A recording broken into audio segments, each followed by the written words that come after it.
One of the workshops I do is called The Quest of the Soul, and more I realise that often we don't know exactly what the soul is, and it's very confusing in the modern holistic world because there's soul, there's self, there's higher self, there's spirit, there's source, there's ego, and all these different aspects, and really it's very hard to know what each of them is, and sometimes we have different terms for the same thing.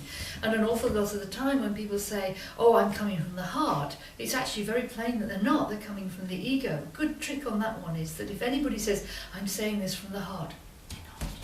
Anyway, Kabbalah is really useful. The Tree of Life is extremely useful for helping us to understand these different levels of the psyche and actually how they feel, so we can identify them.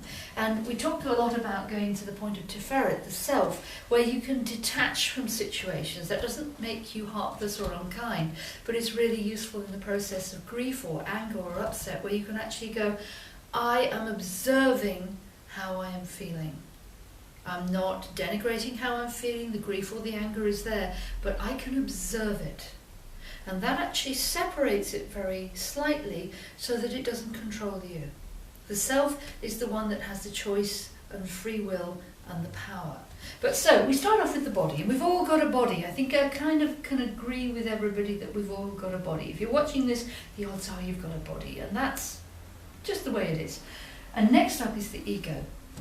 The ego, or the reticular activating system, is the part of us that responds to tribal impulses. It's the part of us that loves the family and fits in or joins certain different tribes. And even people who are huge rebels and run off and become Hell's Angels are still joining another tribe. It's very natural for the human being, the animal part of the human being, to be a part of a tribe. That's how we feel safe. And when we have things like wars, and religious wars in particular, these are tribal wars. My religion is right, my ego says that my religion is right, therefore your religion must be wrong. That purely tribal, purely ego. Now the self makes up its own mind. The self, if it's fully developed, and in many of us it isn't, it's quite a challenge to develop yourself because people are immediately going to start saying, you're being selfish. Well, that's an interesting one. By the law of attraction, I love that one because it's all, don't be selfish, do what I want you to do.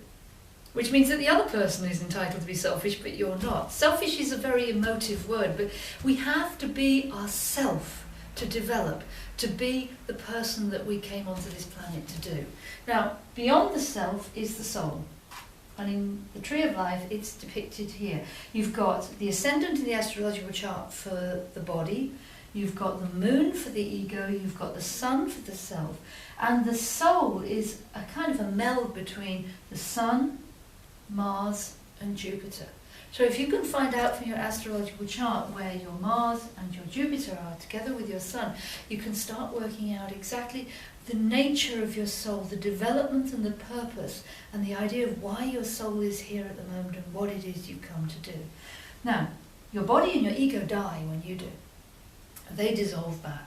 Because if you think about it, the ego is the tribe now, so it's learnt mathematics the way we learnt maths at school. It's learnt what to wear, what to do, how to react, how to use DVD players, how to use the internet for this place and time.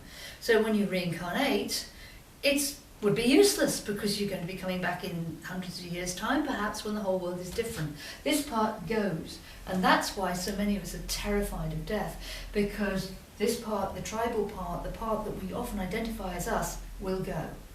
The self doesn't go. The self, as a part of the soul, the self merges into the soul, and the soul development during your lifetime is what goes back to what's known as your group soul. So the soul is eternal, and it goes into spirit, which is also part of the divine. So the spiritual triad here is linked to the self and to the soul.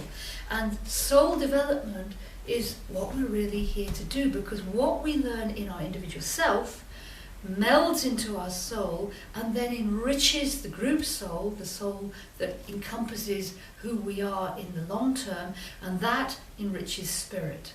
So selfishness, in many ways, the learning of being who you are, not to put other people down, again that's the ego, but to be who you are, to be true to who you are, that is your life's purpose.